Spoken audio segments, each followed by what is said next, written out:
독일 끝에 한국 탄핵 공작을 폭로한 내용이 있다고 하는데 진짜일까요? 여기 유럽에서 날아온 충격적인 뉴스가 있습니다. 독일 최대 공영방송 ADR1에서 한국의 내부 사정을 28분 동안 적나라하게 보도했다는데요. 우리 언론은 다루지 않는 민감한 이야기가 담겨 있습니다. 세계가 지켜보고 있다고 경고하는 한 정치 분석가의 목소리가 떨리고 있습니다.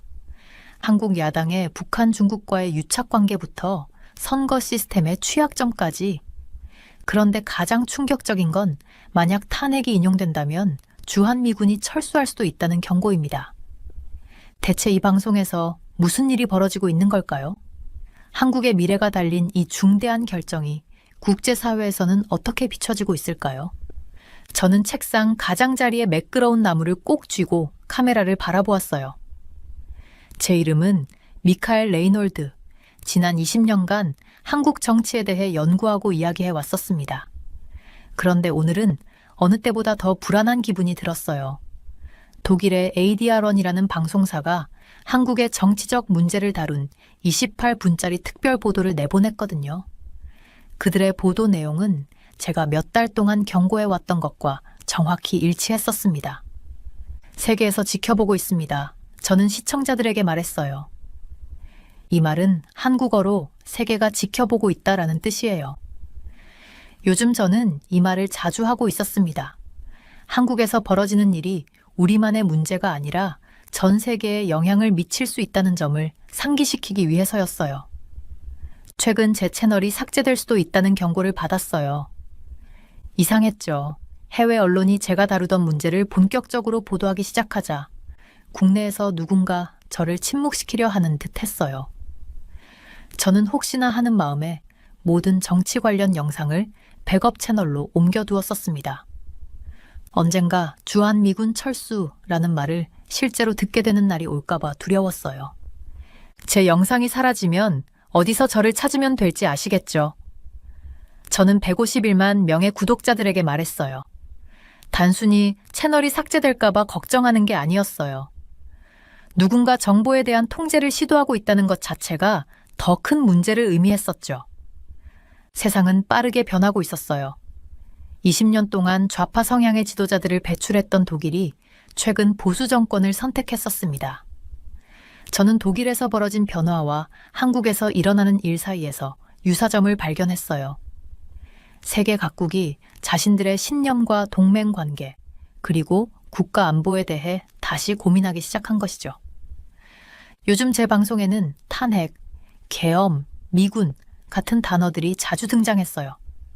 단순한 정치적 용어가 아니라 한국이 위기에 처해 있다는 신호였어요. 항상 국제 정세를 먼저 분석한 후 한국 상황을 살펴보는 것이 저의 원칙이었습니다. 오늘도 마찬가지였어요. 미국이 멕시코 국경에 군대를 배치했습니다. 저는 전했어요.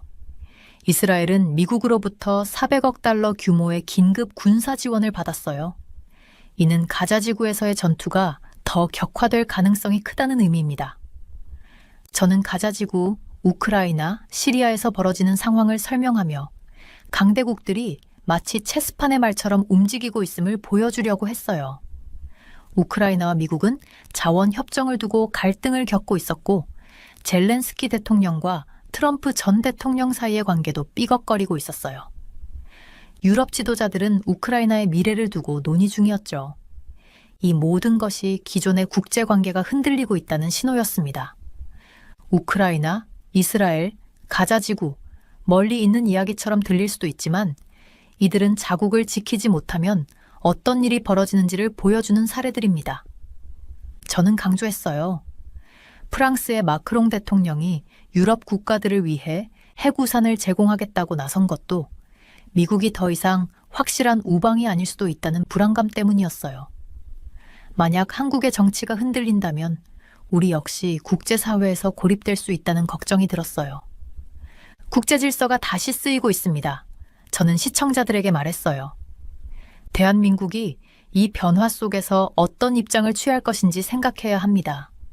저는 잠시 눈을 가늘게 뜨고 예멘 후티 반군이 가자지구 전투가 재개될 경우 주요 해상 수송로를 차단하겠다고 위협한 사실을 언급했어요. 이는 단순한 지역 분쟁이 아니라 전 세계적인 위기의 한 축이었습니다. 그런데 독일 방송의 보도 방식이 유독 인상적이었어요. 너무나 명확하고 직설적이었거든요. 독일 최대 공영방송 ADR이 보도했습니다. 저는 되풀이했어요. 한국 언론조차 제대로 다루지 않는 내용을 외국 방송이 상세히 전하고 있었어요. 그들은 윤 대통령의 계엄 선포를 국가를 위협하는 세력으로부터의 방어 조치라고 설명했습니다.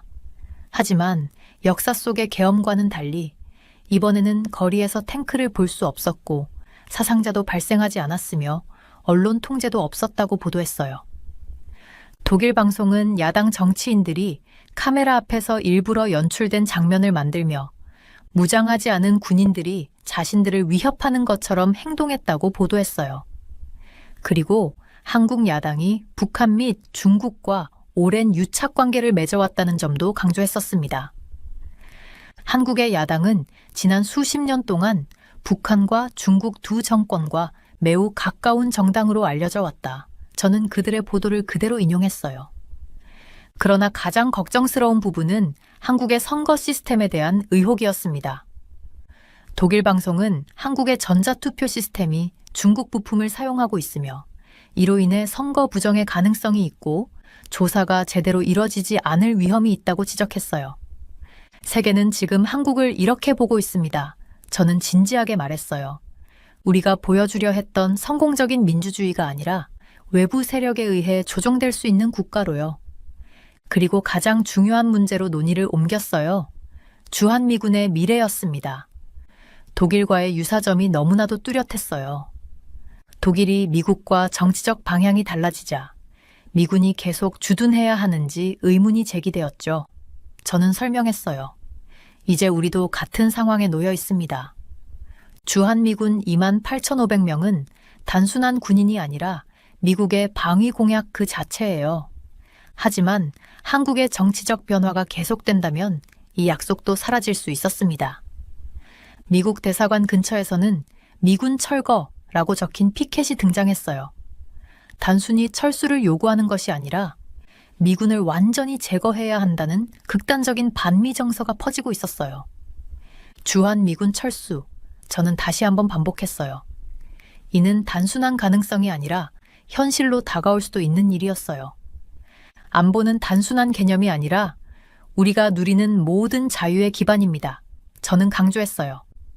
좌파와 우파라는 정치적 구분을 떠나 한국이 세계 속에서 어떤 위치를 가질 것인가를 고민해야 합니다.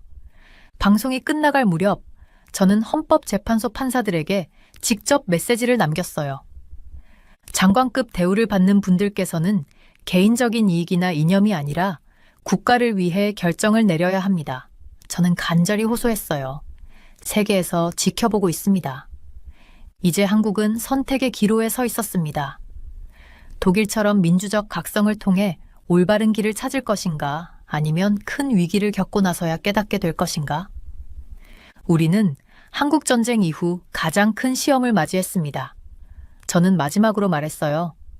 이 시험을 어떻게 통과하느냐에 따라 대한민국의 미래가 결정될 것입니다. 세계에서 지켜보고 있습니다.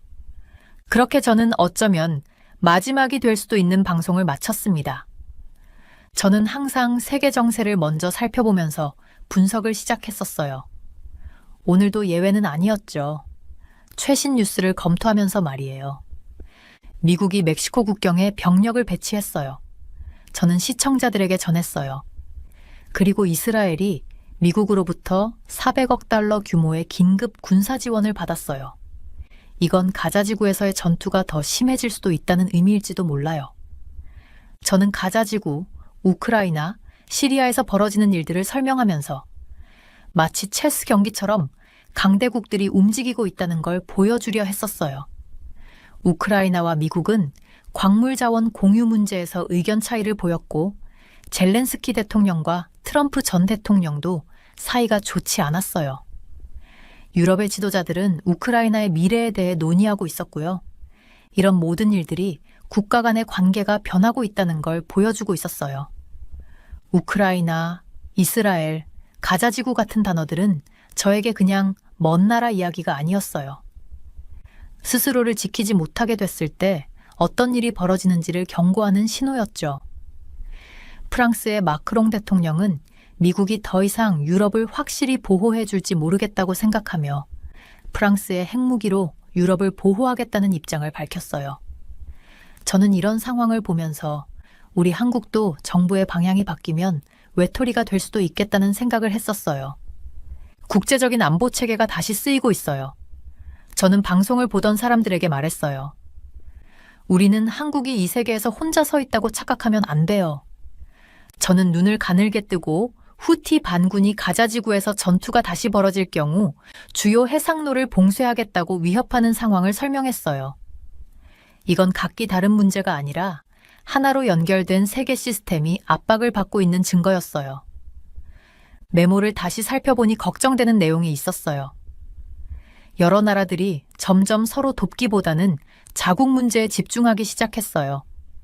이런 변화는 한국 같은 중견 국가들에게는 나쁜 소식이었어요. 우리는 강대국들과 협력해야 안전을 보장받을 수 있으니까요. 강대국들이 싸우면 작은 나라들이 피해를 입어요. 저는 설명했어요. 우리는 이런 세계적 갈등이 한국에 어떤 영향을 미치는지 제대로 이해해야 해요. 화면에 아시아 지도를 띄웠어요. 중국이 군사기지를 세우고 있는 지역을 짚었어요. 북한의 미사일이 도달할 수 있는 곳을 보여줬어요. 그리고 미국 함대가 순찰을 도는 바다를 가리켰어요. 이 모든 것들이 한국과 직접적으로 관련 있는 문제들이었어요. 우리의 안전은 이 큰 그림을 이해하는 데 달려 있어요. 이어 한국의 무역 현황을 보여주는 그래프를 띄웠어요. 우리는 미국에 스마트폰, 자동차, 반도체를 팔아요. 중동에서 석유를 사오죠. 중국과는 수출도 하고 수입도 해요. 그런데 이 연결고리 중 하나라도 끊어지면 우리 경제는 큰 타격을 받을 수밖에 없어요. 우리가 매일 접하는 삶과 이런 세계 정세는 연결되어 있어요. 저는 강조했어요. 기름값, 공장에서 일하는 사람들의 일자리, 우리 도시의 안전. All of these things depend on what happens in faraway places. 기자로 일하기 시작했을 때가 떠올랐어요. 당시 한국은 민주주의로 가는 길을 막 걸어가기 시작한 때였어요. 거리에서 사람들은 투표권을 위해 싸웠고 저는 그 시위를 취재하면서 우리 미래에 대한 희망을 가졌었어요. 그런데 요즘은 우리가 어렵게 쌓아 올린 이 모든 것들이 한순간에 무너질 수도 있겠다는 걱정이 들어요. 민주주의는 단순히 투표하는 게 전부가 아니에요. 저는 말했어요. 정확한 정보를 갖는 것, 그리고 세계가 어떻게 돌아가는지 이해하는 게 중요해요. 그래야 올바른 선택을 할 수 있죠. 일부 사람들은 제가 외국 이야기를 너무 많이 한다고 말했어요. 한국 문제에만 집중해야 한다고요. 하지만 저는 그렇게 생각하지 않았어요. 오늘날의 세계에서 한 나라의 문제가 국경 안에만 머무르는 경우는 거의 없었거든요. 중국에서 온 미세먼지는 우리 폐로 들어와요. 저는 설명했어요. 워싱턴에서 내린 결정은 우리의 안보에 영향을 줘요. 중동에서 전쟁이 벌어지면 우리가 내는 에너지 가격이 오르죠. 이 모든 것들이 다 연결되어 있어요. 국제 전문가들의 최신 보고서를 꺼내 들었어요. 이 보고서에서는 만약 미국과 중국 사이에 큰 갈등이 발생하면 한국이 가장 큰 위험에 처할 나라 중 하나가 된다고 경고했어요. 우리는 미국과도 중국과도 가까운 위치에 있기 때문에 양쪽 사이에서 균형을 잡는 것이 점점 어려워질 거라고 했어요. 이제 나라들이 편을 가르기 시작했어요. 저는 경고했어요. 그리고 한국도 곧 어려운 선택을 해야 할 거예요. 최근 군사훈련 사진을 보여줬어요. 미군과 한국군이 함께 훈련하며 한국을 방어하는 연습을 하는 모습이었어요. 이런 훈련은 북한을 자극하고 중국을 불안하게 만들지만 우리에게는 꼭 필요한 훈련이에요. 한국에 주둔하는 28,500명의 미군은 단순한 병력이 아니에요. 저는 설명했어요. 그들은 미국이 한국을 지키겠다는 약속 그 자체예요. 그런데 그들이 떠나면 그 약속도 사라지겠죠. 주한 미국 대사관 근처에서 시위대가 들고 있던 팻말 사진을 보여줬어요. 미군은 집으로 돌아가라. 라는 문구가 적혀 있었어요. 시위하는 건 당연히 시민들의 권리였어요. 하지만 저는 정말 미군이 떠나게 되었을 때 이 시위대가 그 결과를 충분히 이해하고 있을까 걱정됐어요. 북한은 핵무기를 보유하고 있어요. 저는 다시 한번 강조했어요. 세계에서 가장 큰 육군을 가진 나라 중 하나이기도 하죠. 그리고 여전히 한국을 통일하겠다고 주장하고 있어요. 스튜디오의 조명이 뜨겁게 느껴졌어요. 이 일을 한 지 20년이 넘었지만 나쁜 소식을 전하는 일은 여전히 쉽지 않았어요. 하지만 국민들은 진실을 알아야 했어요. 세계는 점점 더 위험해지고 있어요. 저는 말했어요. 과거에 함께 협력하던 나라들이 이제 서로 싸우고 있어요. 모두가 따르던 규칙들이 무너지고 있어요. 그리고 한국은 아주 위험한 위치에 서 있어요. 우리 군의 전력 자료를 띄웠어요. 한국군은 훌륭한 장비와 용감한 군인들을 보유하고 있었어요. 하지만 북한, 중국, 러시아, 일본과 비교하면 규모는 작았어요. 우리는 동맹국과 협력해야만 안전할 수 있었어요. 우리 혼자서는 모든 위협을 막아낼 수 없어요. 저는 말했어요. 그래서 민주주의 국가들과의 연대가 그만큼 중요한 거예요. 마지막으로 한 가지 더 강조하고 싶었어요. 강대국들은 새로운 질서를 만들고 있어요. 저는 경고했어요. 이 변화 속에서 한국은 반드시 똑똑한 선택을 해야 해요. 마지막 말을 마치고 물을 한 모금 마셨어요. 창문 너머 서울의 스카이라인이 보였어요. 저 빌딩들, 저 수많은 사람들, 그들의 안전을 지킬 선택을 해야 할 시기가 다가오고 있었어요. 앞으로 몇 년간의 선택이 한국의 미래를 결정할 거예요. 저는 마무리하며 말했어요. 그래서 이 국제적인 체스판을 이해하는 것은 선택이 아니라 필수예요. 이 도시의 번영은 수십 년 전 우리가 내린 선택 덕분이었어요. 한미동맹, 경제발전에 대한 집중, 그리고 희생했던 세대들. 미군 주둔 문제는 단순히 외국 군대의 문제만이 아닙니다. 저는 마무리하며 말했어요. 우리는 어떤 나라가 되고 싶은가? 그리고 어떤 친구들과 함께 할 것인가? 이 질문이 더 중요합니다. 카메라에 빨간 불이 꺼졌어요. 또 하나의 방송이 끝났어요. 하지만 제가 던진 질문들은 여전히 남아 있었어요. 저는 태민 황 박사입니다. 지난 20년 동안 텔레비전에서 한국 정치에 대해 이야기해 왔었어요. 그런데 오늘이 제가 사랑하는 이 일을 마지막으로 하는 날이 될지도 몰랐습니다. 카메라를 똑바로 바라보며 마음을 다잡았어요. 심장이 더 빨리 뛰었죠. 지금 이 순간 헌법재판소의 9명의 재판관들이 대한민국 대통령을 탄핵할지를 결정하고 있었습니다. 이들은 단순한 법관이 아니라 우리나라의 미래를 손에 쥔 사람들이었어요. 정부 고위 관계자처럼 특별한 권한을 가진 분들은 국가를 위해 최선의 선택을 해야 합니다. 저는 카메라를 똑바로 응시하며 말했어요. 더 이상 시청자들에게만 이야기하는 게 아니었어요. 재판관들에게 직접 말을 건네고 있었죠. 전 세계가 우리를 지켜보고 있습니다. 최근 독일에서 있었던 일이 떠올랐어요. 독일 국민들은 국가의 안전을 더 중요하게 여기는 새로운 정부를 선택했었죠. 투표를 통해 자신들의 길을 바꿨던 겁니다.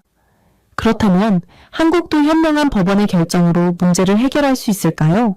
아니면 더 큰 위기를 겪어야만 변화를 맞이하게 될까요? 방송을 이어가며 저는 중국과 북한을 계속 언급했었어요.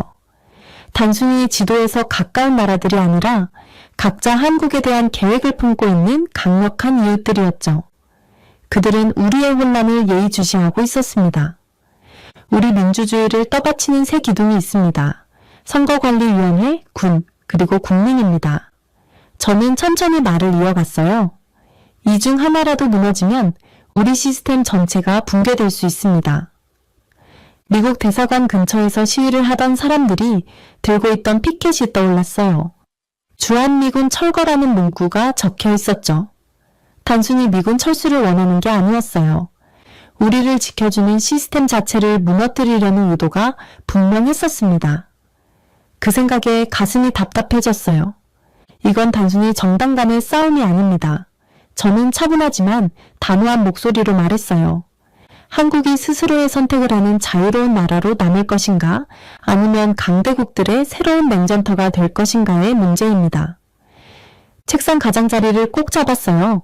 방송국 플랫폼에서는 제 채널을 삭제할 수도 있다고 경고했었거든요. 억울했어요. 제가 이야기했던 우려들이 이제야 세계 뉴스에서 다뤄지기 시작했는데 저는 오히려 목소리를 잃을 위기에 처한 거였어요. 한국전쟁 이후 최대의 시험대에 서 있습니다. 저는 조용히 하지만 힘을 담아 말했어요. 한국전쟁은 70년도 더 전에 북한이 남침하며 시작되었고 수백만 명이 희생되었죠. 그 전쟁은 오늘날 대한민국을 만든 결정적인 사건이었습니다. 이번 결정은 단순한 정도의 변화가 아니라 우리가 독립국가로 계속 존재할 수 있을지를 결정짓는 선택이 될 겁니다. 전 세계가 지켜보고 있고 역사는 우리가 내린 결정을 기록할 것입니다. 최근 방송에서 제가 사용했던 단어들이 머릿속에 떠올랐어요. 탄핵, 계엄령, 주한미군. 단순한 정치적 용어가 아니라 한국이 얼마나 심각한 위기에 놓여 있는지를 보여주는 경고 신호들이었습니다. 안보는 단순한 개념이 아니었어요. 그것은 우리가 누리는 모든 자유를 가능하게 하는 기반이었죠. 안보가 없다면 표현의 자유도, 투표할 자유도, 평범한 일상을 살아갈 자유도 모두 사라질 수밖에 없었습니다. 그런데 한국에서 점점 더 많은 사람들이 이 중요한 사실을 잊고 있었어요. 주한미군 2만 8,500명. 그들은 단순한 군인이 아니었어요. 그들은 미국이 우리를 보호하겠다는 약속의 상징이었습니다. 하지만 한국의 정치적 흐름이 미국의 뜻에 어긋난다면 그 약속은 계속 지켜질까요?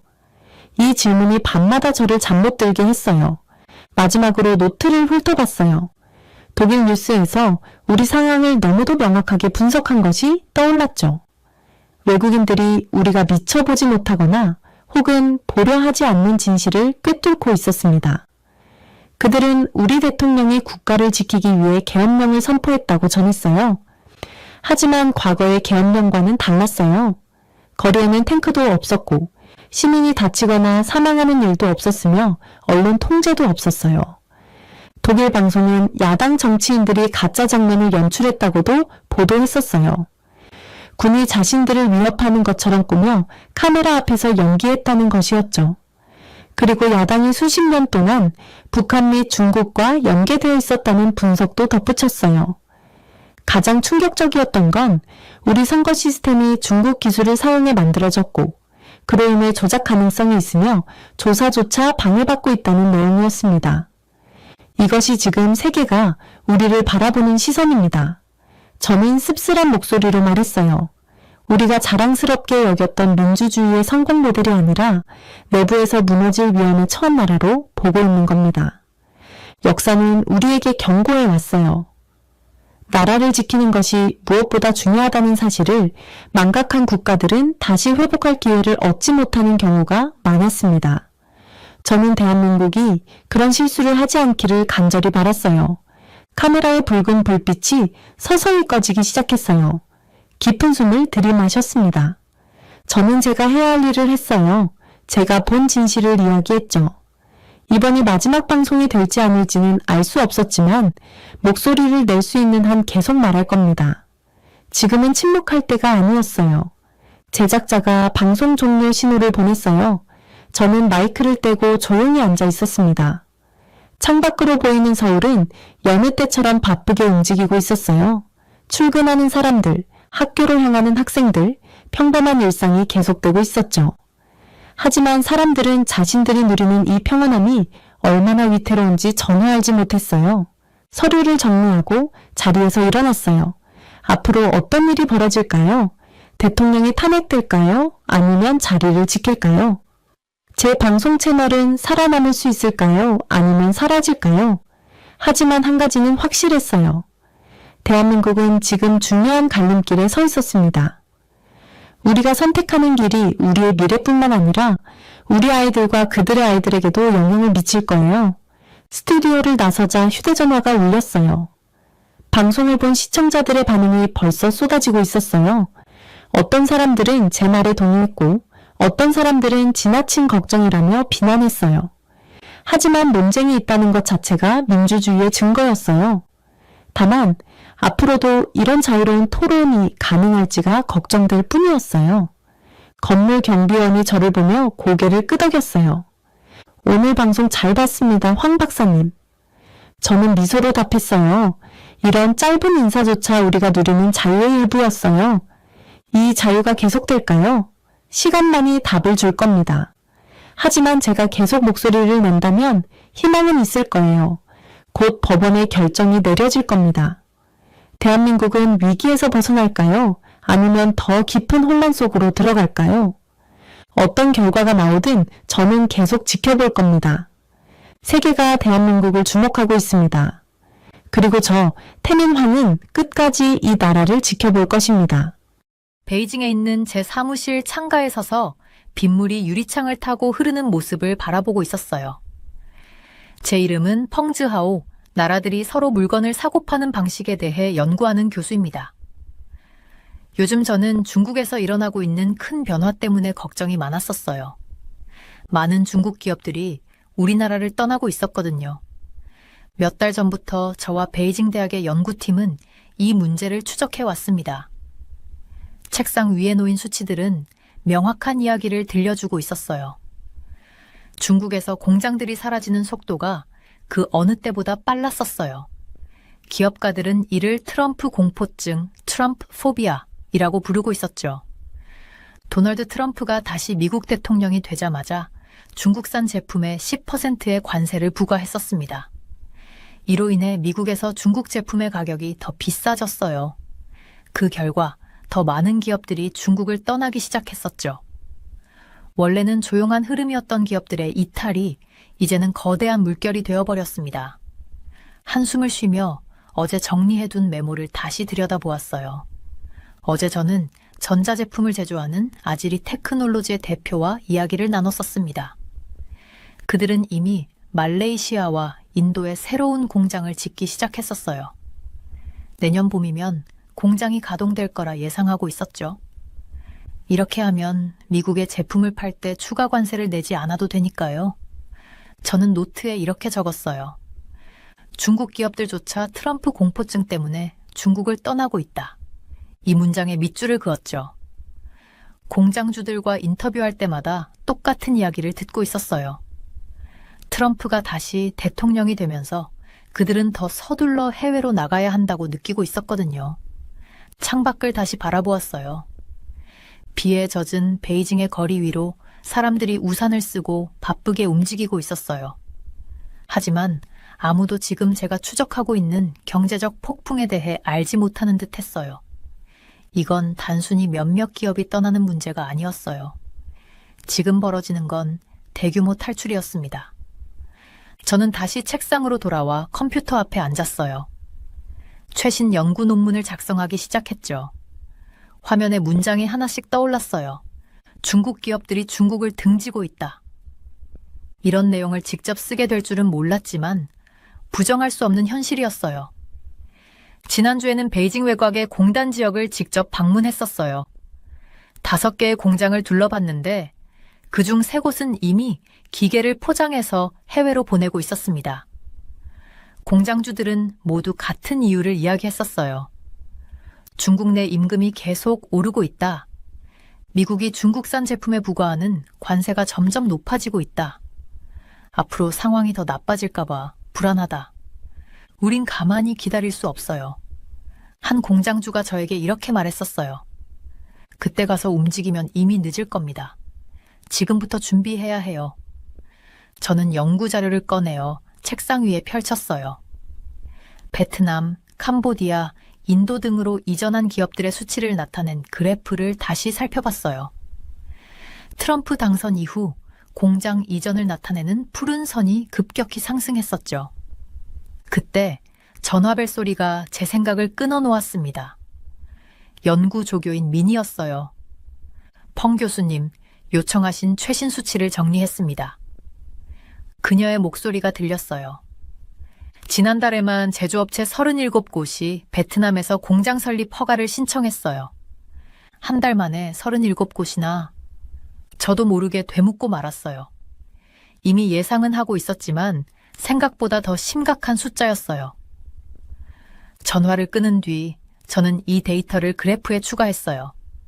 점점 더 뚜렷한 패턴이 보이기 시작했죠. 경제학자로 일한 지 20년이 넘었지만 이런 변화는 처음이었어요. 저는 직접 확인해 보기로 했어요.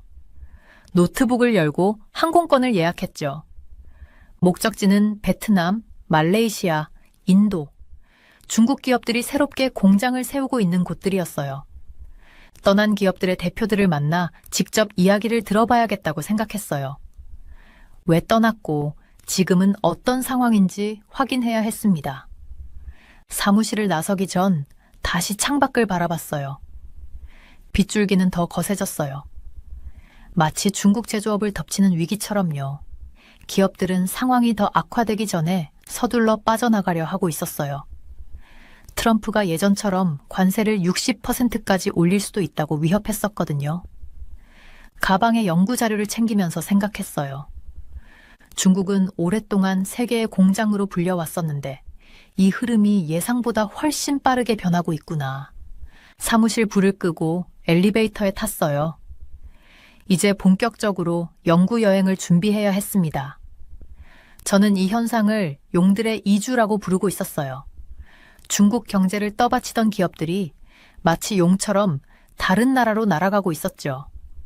엘리베이터 문이 닫히는 순간 정부 관계자들이 이 상황을 얼마나 심각하게 받아들이고 있을까 하는 생각이 들었어요. 상무부의 몇몇 공무원들과 대화를 나눠봤지만 그들은 여전히 이걸 작은 문제로 여기는 듯 했어요. 시간이 지나면 저절로 해결될 거라고 믿는 것 같았죠. 하지만 제 연구는 다른 결론을 내리고 있었어요. 이건 단순한 일시적 변화가 아니었어요. 세계 제조업의 판도가 바뀌고 있었어요. 만약 중국이 이에 제대로 대응하지 못한다면 우리는 뒤처질 수도 있었어요. 건물 로비를 지나며 결심했어요. 이번 연구 여행이 끝나면 정부 관계자들에게 보고서를 작성해 제출할 거예요. 기업들이 왜 떠나는지 정확히 알리고 실질적인 해결책을 찾아야 했어요. 밖으로 나와 우산을 펼쳤어요. 저녁 교통이 붐비는 거리에 가로등 불빛이 젖은 도로 위로 반짝이고 있었어요. 사람들에게는 그냥 평범한 비 오는 베이징의 하루일 수도 있겠죠. 하지만 제게는 달랐어요. 이건 단순한 비가 아니었어요. 중국 경제를 뒤흔들 폭풍의 시작이었어요.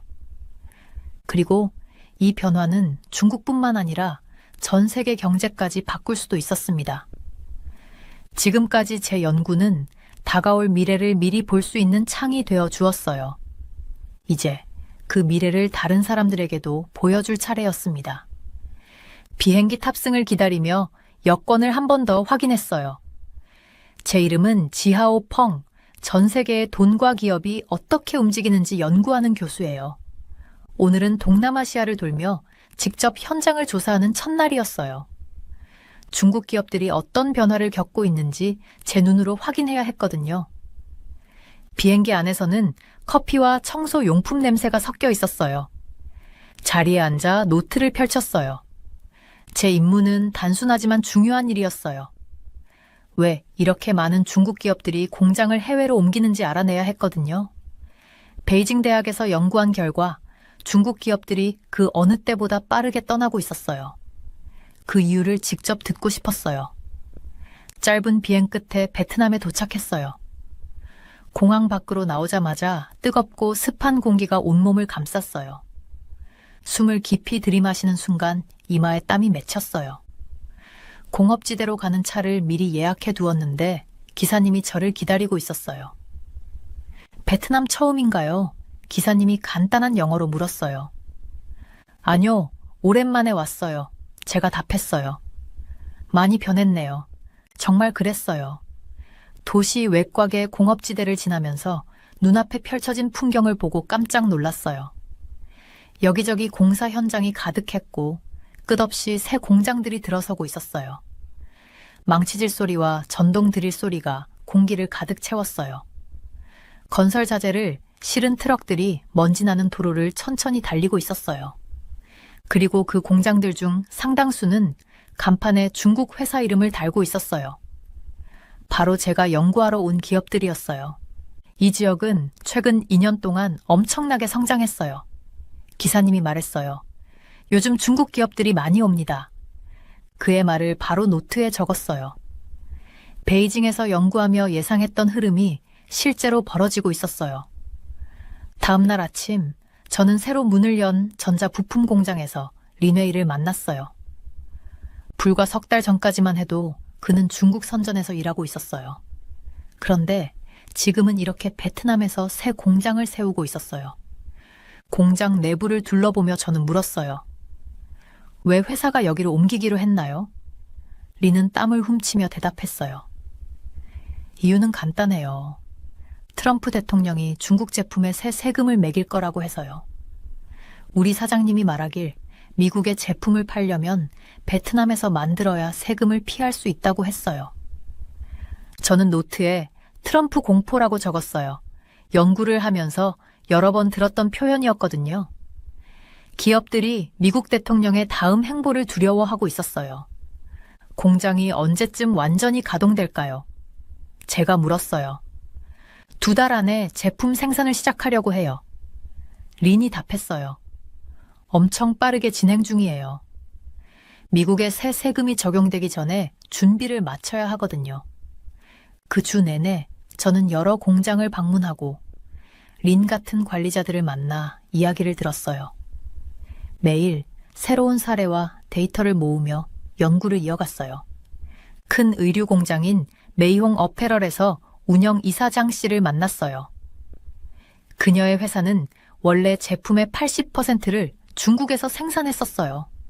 그런데 지금은 30%만 중국에서 만들고 나머지는 베트남과 캄보디아에서 생산하고 있었어요. 이렇게 많은 생산량을 해외로 옮긴 이유가 뭔가요? 제가 물었어요. 장 씨는 고개를 끄덕이며 말했어요. 우리 입장에서는 단순한 계산이에요. 중국 노동자들은 이제 더 높은 임금을 원해요. 그건 그들에게 좋은 일이지만 우리에겐 비용 부담이 커지는 일이죠. 게다가 중국에서 만든 옷을 미국에 팔려면 트럼프의 관세를 내야 해요. 2가지 비용을 합치면 도저히 수익을 낼 수가 없어요. 그래서 이전할 수밖에 없었어요. 저는 그녀의 말을 빠짐없이 노트에 적었어요. 아주 중요한 사례였거든요. 다음 날 막 문을 연 신발 공장을 방문했어요. 그곳의 관리자는 광둥성에 있던 공장에서 기계를 그대로 가져왔다고 했어요. 중국에서 뛰어난 직원들도 몇 명 데려왔어요. 그가 말했어요. 이들이 베트남 직원들을 교육하고 있죠. 6개월 안에 예전 중국 공장만큼의 생산량을 낼 수 있을 겁니다. 공장을 옮기는 과정이 힘들진 않았나요? 제가 물었어요. 그는 깊은 한숨을 쉬며 말했어요. 정말 어려웠어요. 새로운 땅을 사고 공장을 짓고 기계를 옮기고 새 직원들을 훈련해야 했어요. 엄청난 돈이 들었죠. 그런데 중국에 남아있는 게 더 비쌌어요. 미국의 관세 때문이죠. 그 후에도 비슷한 이야기들을 계속 들었어요. 가구 공장의 사장은 이렇게 말했어요. 미국 고객이 중국에서 생산하지 말라고 했어요. 만약 우리가 남아있으면 다른 공급업체를 찾겠다고 하더군요. 선택의 여지가 없었어요. 점점 더 명확한 패턴이 보이기 시작했어요. 단순한 몇몇 기업의 결정이 아니었어요. 세계 제조업이 근본적으로 변하고 있었어요. 저는 이 현상을 기업의 이주라고 부르기로 했어요. 중국 기업들이 전 세계로 퍼져나가고 있었거든요. 제가 모은 숫자는 놀라웠어요.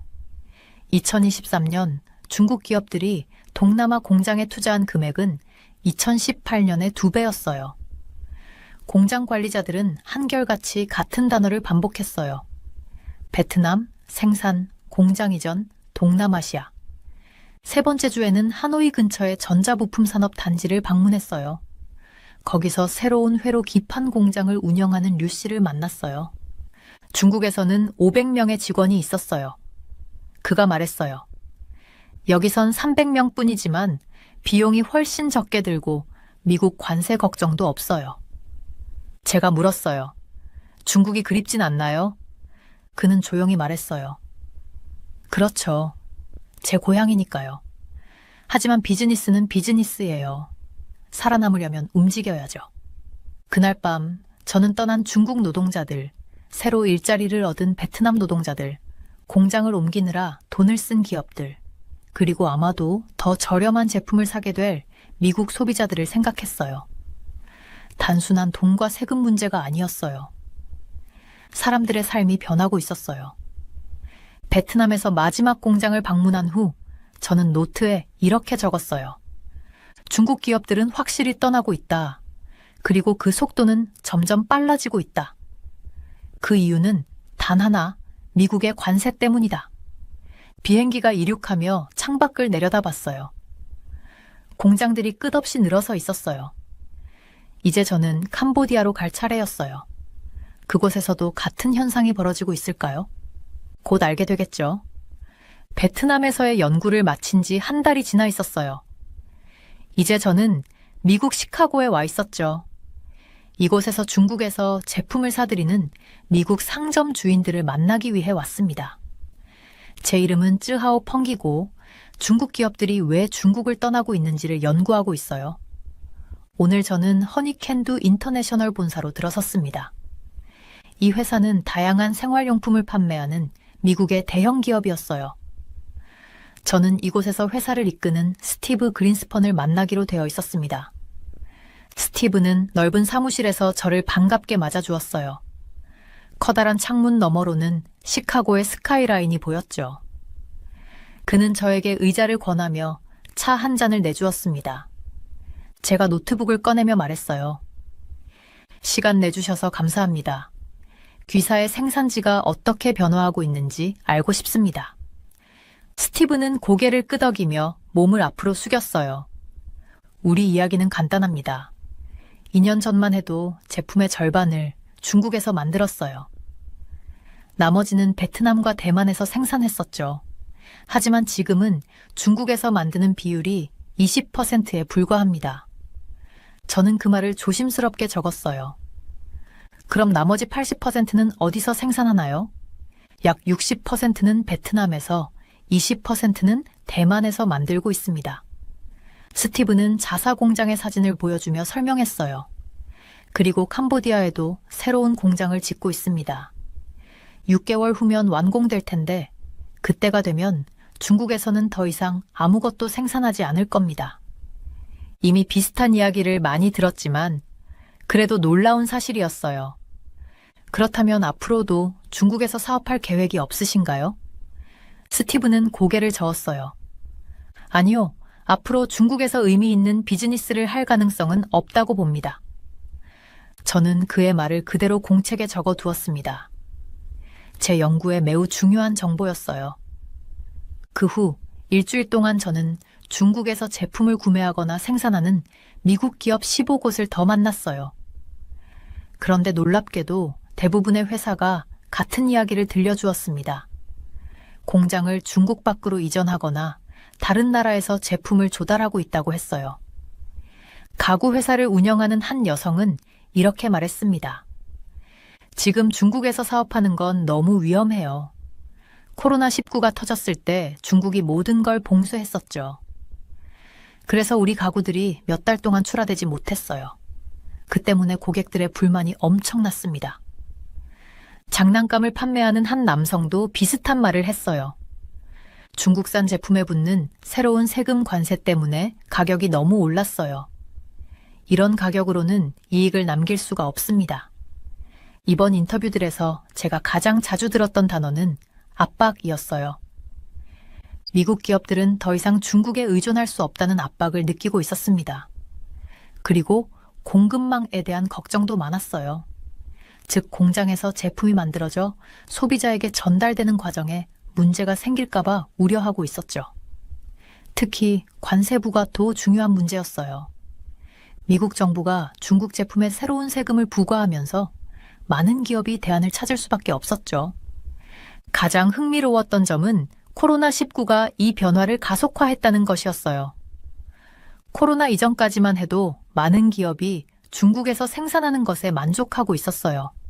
하지만 중국이 공장과 항구를 봉쇄했을 때 기업들은 제품을 받을 수 없었고 소비자들은 필요한 물건을 살 수 없었습니다.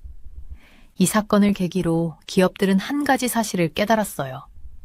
우리는 더 이상 중국에만 의존할 수 없다. 제가 노트에 적은 문장 중 하나는 이거였어요. 트럼프의 무역 정책이 상황을 더 어렵게 만든다.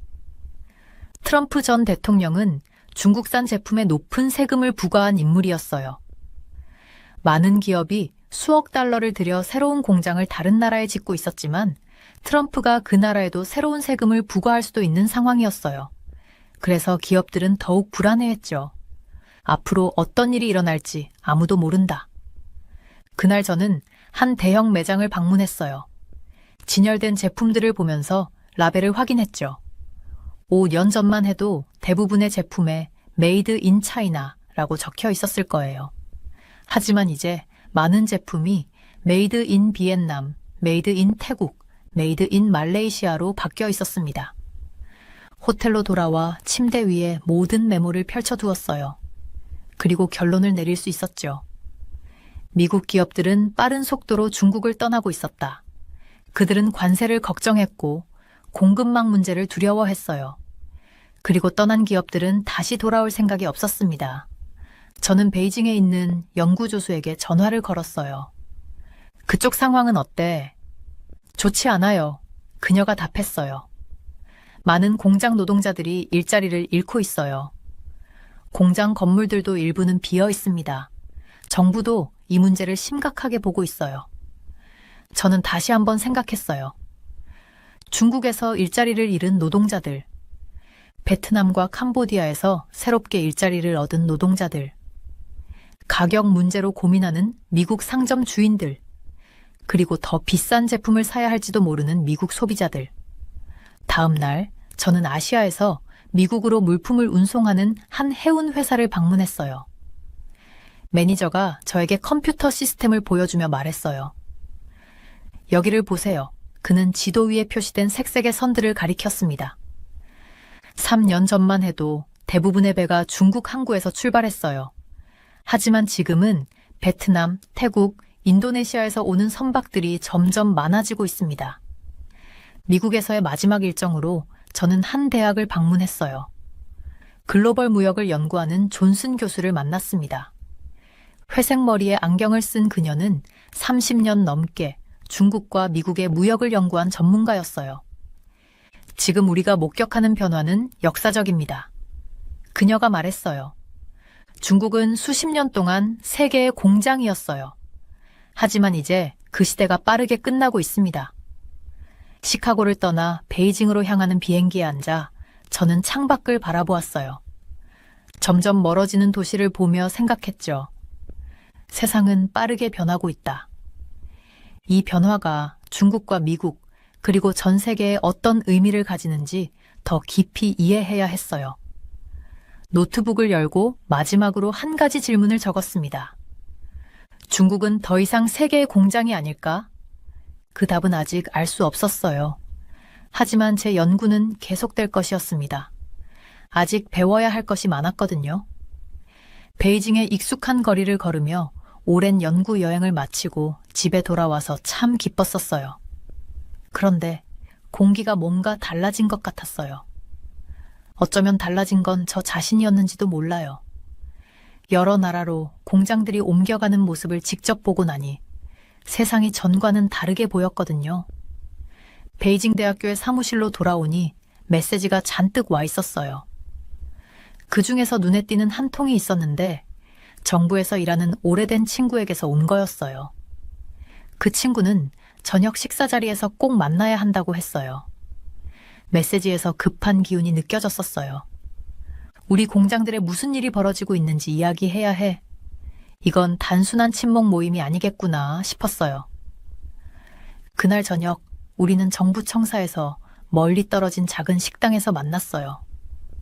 친구는 내내 신경이 곤두서 있었고 말할 때도 목소리를 낮췄어요. 정부가 많이 걱정하고 있어.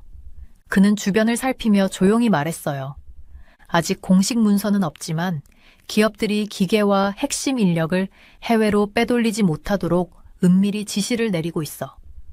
그걸 왜 비밀리에 하는 거야? 제가 묻자 친구는 더 작은 목소리로 대답했어요. 패닉 상태야. 그는 불안한 눈빛으로 말을 이었어요. 단순히 기업을 잃는 문제가 아니야. 우리 제조업의 근본적인 능력 자체가 무너질까봐 두려워하는 거야. 그런데 그걸 겉으로 드러내고 싶어 하진 않지. 이건 제 연구에 있어서 굉장히 중요한 이야기였어요. 정부가 공장을 붙잡아 두려고 하고 있었지만 이런 방식이 오히려 상황을 악화시킬 수도 있었거든요. 다음 날 저는 칭다오로 향했어요. 타이어 공장을 운영하는 한 사업가를 만나기 위해서였어요. 그의 사무실은 고무 냄새로 가득 차 있었고 창밖으로는 거대한 기계들 사이로 일하는 노동자들이 보였어요. 이제 중국에서 타이어를 만들어서는 돈이 안 돼요. 그가 설명했어요. 비용이 너무 많이 들어서 가격을 낮출 수도 없어요. 그래서 캄보디아랑 태국에 새로운 공장을 짓고 있죠. 우리가 판매하는 타이어 절반 이상이 미국으로 가는데 새로 생긴 관세를 피하려면 다른 방법을 찾아야 해요. 저는 노트에 중요한 단어들을 적어두었어요. 설비 수출 제한, 임금 상승, 차이나 플러스 원 전략. 마지막 단어가 특히 중요했어요.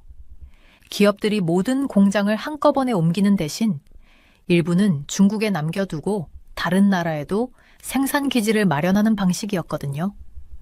그런데 인도에서 들려온 소식이 더 걱정됐어요.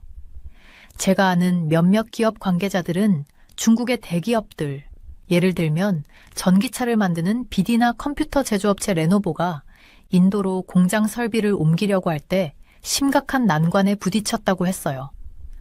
중국 정부가 전자제품, 전기차, 태양광 패널 같은 핵심 산업의 장비를 해외로 반출하는 걸 강하게 규제하고 있어요. 인도에 있는 한 중국계 공장 직원이 말했어요. 기술을 중국에 묶어두려는 거죠. 몇 주 동안 저는 더 많은 공장주들을 만났어요. 그들의 이야기는 대부분 비슷했어요.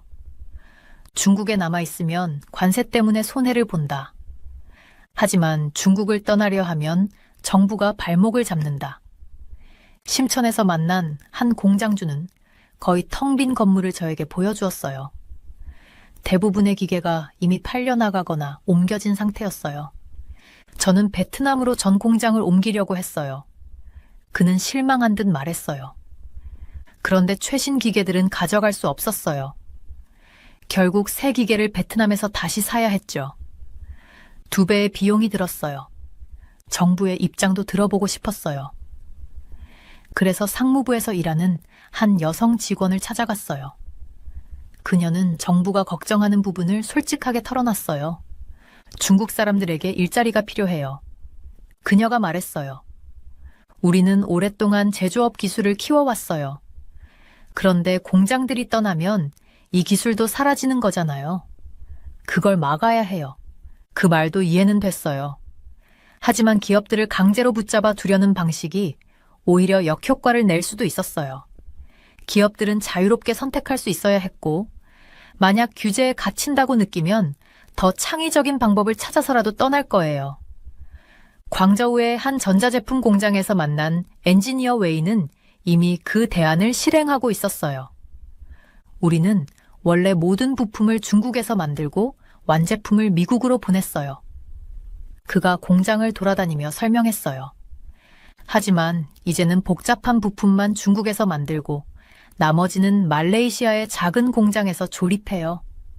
그러면 최종 제품의 원산지가 중국이 아니라 말레이시아가 되죠. 그래서 관세를 피할 수 있어요. 이건 정말 영리한 전략이었어요. 규제가 생기면 기업들은 언제나 그걸 피할 방법을 찾아내니까요. 베이징으로 돌아온 후 저는 사무실에서 밤늦게까지 자료를 정리했어요. 공장 이전 현황을 그래프로 만들었는데 트럼프 대통령이 중국산 제품에 10% 관세를 발표한 이후 그래프는 계속 상승하고 있었어요. 어느 비 오는 저녁, 정체불명의 정부 관계자가 제 사무실로 찾아왔어요. 그는 이름도 밝히지 않았어요. 당신의 연구가 일부 사람들을 불편하게 만들고 있어요. 그가 말했어요. 중국이 나쁘게 보이도록 만드는 거 아니냐는 의견도 있습니다. 저는 그저 사실을 조사할 뿐입니다. 제가 대답했어요. 연구자의 역할은 진실을 밝히는 거잖아요. 그는 잠시 저를 바라보더니 조용히 말했어요. 조심하세요. 요즘 같은 시기에 이런 문제는 민감합니다. 그 말을 듣고 걱정이 되긴 했지만 동시에 제 연구가 중요한 의미를 지닌다는 걸 확실히 느꼈어요. 저는 공장에서 일하다가 실직한 사람들도 직접 만나보기로 했어요. 상하이 외곽의 작은 마을에서 전직 공장 노동자들과 이야기를 나누었어요. 신발 공장에서 15년을 일했어요. 한 여성이 말했어요. 어느 날 갑자기 공장이 베트남으로 간다고 하더라고요. 일부 직원들에게는 같이 가자고 했지만 저는 가족을 두고 갈 수 없었어요. 지금은 무슨 일을 하세요?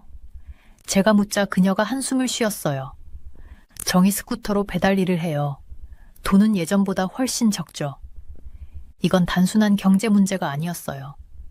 실직한 사람들의 삶이 완전히 바뀌고 있었어요. 그날 밤 베이징의 번화한 거리를 걸어가는데 작은 플라스틱 장난감 공장이 눈에 들어왔어요.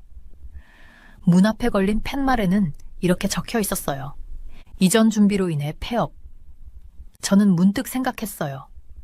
과연 이 공장은 어디로 갔을까? 그리고 또 얼마나 많은 공장들이 뒤따를까? 싱가포르 회의장에서 수백 명의 사람들 앞에 서 있었어요. 손에 든 자료가 조금 땀에 젖어 있었죠. 6개월 동안 열심히 준비한 내용을 마침내 발표하는 순간이었어요. 주제는 중국 공장들이 다른 나라로 이동하는 현상이었죠. 숫자는 거짓말을 하지 않습니다. 저는 조용히 말했어요. 우리는 지금 역사적인 변화를 목격하고 있습니다. 중국 공장들이 그 어느 때보다 빠르게 중국을 떠나고 있어요. 저는 첫 번째 차트를 화면에 띄웠어요. 지난 1년 동안 중국을 떠난 공장 수를 보여주는 그래프였는데 트럼프 대통령이 당선된 이후 그래프의 선이 급격히 상승하고 있었죠. 많은 중국 공장주들에게 트럼프 대통령의 재선은 하나의 신호가 됐습니다. 저는 설명을 이어갔어요. 그들은 더 늦기 전에 다른 나라에 공장을 세우거나 해외에서 새로운 사업 파트너를 찾아야 한다고 생각하고 있어요. 지난 6개월 동안 저는 정말 많은 곳을 다녀왔어요.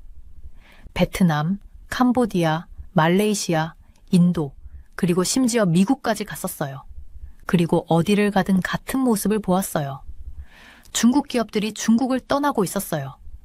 이건 단순한 변화가 아닙니다. 저는 강조했어요. 전 세계 제조업의 판도가 바뀌고 있어요. 베트남에서 찍은 사진을 보여주었어요. 새 공장들이 빠르게 건설되고 있었고 호찌민시 외곽의 산업단지들은 아침부터 밤까지 활기로 가득했어요.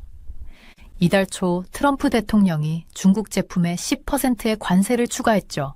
저는 말을 이었어요. 하지만 그는 관세를 60%까지 올리겠다고 위협하고 있습니다. 만약 그렇게 된다면 지금 우리가 보고 있는 변화는 시작에 불과할 수도 있어요. 청중들 중 몇몇은 걱정스러운 표정을 지었고 어떤 사람들은 빠르게 메모를 했어요. 몇몇은 제 슬라이드를 휴대폰으로 찍고 있었죠. 다음 슬라이드를 띄웠어요. 이번에는 중국 정부가 기업들의 해외 이전을 막기 위해 어떤 조치를 취하고 있는지에 대한 내용이었어요. 중국 정부는 기업들이 설비를 해외로 반출하는 것을 어렵게 만들고 있습니다. 저는 설명했어요. 또한 지역 관리들에게 공장을 이전하려는 사업가들에게 불편을 주도록 지시하고 있어요. 제가 칭다오에서 만났던 한 타이어 공장주의 이야기를 들려주었어요. 그는 캄보디아로 일부 생산 라인을 옮길 계획을 세웠다고 말한 후 정부 관리들이 그의 공장을 3번이나 찾아왔다고 했어요. 관리들이 대놓고 이전을 막지는 않았습니다. 그는 저에게 조용히 말했었어요. 하지만 만약 내가 공장을 옮긴다면 남아있는 사업장에 대한 세무조사나 허가갱신이 어려워질 수 있다고 암시하더군요. 다음으로 중국 기업들이 최근 해외에 세운 공장들의 위치를 보여주는 지도를 띄웠어요. 이제 베트남 공장에서 과거 중국에서 생산되던 제품들이 만들어지고 있습니다. 저는 말했어요. 그리고 베트남뿐만이 아닙니다. 인도, 캄보디아, 말레이시아, 멕시코에서도 중국 기업들이 공장을 세우고 있어요. 그 다음 슬라이드에는 숫자로 된 표가 있었어요. 5년 전만 해도 미국에서 판매되는 가구의 80%가 중국산이었어요. 저는 설명했어요. 하지만 지금은 45%까지 줄었습니다. 반면 베트남산 가구의 비중은 거의 30%까지 증가했어요. 청중들은 조용히 집중하며 제 말을 듣고 있었어요. 미국 시장을 주요 타겟으로 하지 않는 중국 기업들조차도 불안해하고 있습니다. 저는 덧붙였어요. 언젠가 트럼프 대통령이 모든 중국산 제품의 수입을 금지할 수도 있다고 걱정하는 거죠. 그래서 미리 대비하기 위해 해외 공장을 짓고 있어요. 저는 말레이시아에 새 공장을 세운 한 중국 전자회사 대표와의 대화를 들려주었어요. 우리는 지금 미국의 제품을 많이 팔고 있지는 않습니다. 그가 말했어요. 하지만 혹시라도 상황이 바뀌면 대비할 필요가 있어요. 메이드 인 말레이시아 라벨이 붙어 있으면 메이드 인 차이나보다 유리할 수 있거든요. 그 다음으로 중국의 한 산업단지에서 찍은 사진을 보여주었어요. 과거에는 기계와 노동자들로 가득 차 있었던 공장이 지금은 텅 비어 조용했어요. 중국 정부가 걱정하는 건 단순히 공장을 잃는 것이 아닙니다. 저는 말했어요. 그들은 일자리를 잃는 걸 두려워하고 있어요. 공장 하나가 떠나면 수백 명, 많게는 수천 명의 중국 노동자들이 일자리를 잃게 되니까요. 마지막 슬라이드로 넘어갔어요. 하지만 제가 가장 걱정하는 것은 바로 이것입니다. 저는 조용히 말했어요. 중국 정부가 기업들의 해외 이전을 막으려 하면 할수록 오히려 더 많은 기업들이 떠나고 싶어 할 수도 있어요. 손으로 물을 꽉 쥐면 더 빨리 새어나가는 것처럼요. 마지막 차트에는 앞으로 5년 동안 변화가 어떻게 진행될지 예측한 그래프가 나와 있었어요. 심지어 중국 기업들조차도 트럼프를 두려워해 중국을 떠나고 있습니다. 저는 결론 지었어요. 그리고 지금 중국 정부가 취하는 조치들이 오히려 이 움직임을 가속화할 가능성이 큽니다. 제가 발표를 마치자 박수가 터져 나왔어요. 많은 사람들이 다가와 질문을 했어요. 신문 기자들도 있었고 대기업 관계자들도 있었고 몇몇은 각국 정보 관계자들이었어요. 노트북을 정리하고 있을 때 전화가 울렸어요. 낯선 번호였지만 받아보았어요. 펑 교수님 맞으십니까? 격식을 갖춘 목소리가 들려왔어요. 저희는 중국 상무부 장관실입니다. 장관님께서 내일 베이징에서 긴급히 만나 뵙기를 원하십니다. 순간 심장이 빠르게 뛰었어요. 제 연구가 중국 정부 고위 관계자의 관심을 끌었다는 뜻이었어요. 흥분되면서도 조금 두려웠죠. 알겠습니다. 내일 뵙겠습니다. 저는 최대한 차분한 목소리로 대답했어요. 전화를 끊고 창밖을 바라보았어요. 싱가포르 항구에는 거대한 배들이 컨테이너를 가득 실은 채 떠나고 있었어요. 그 컨테이너들 속에는 전 세계에서 온 제품들이 있었고 여전히 많은 물건들이 중국산이었죠. 하지만 앞으로 5년, 10년 후에는 이 풍경이 어떻게 바뀔까? 중국에서 출항하는 배가 줄어들까? 대신 베트남, 캄보디아, 인도에서 더 많은 배가 떠날까?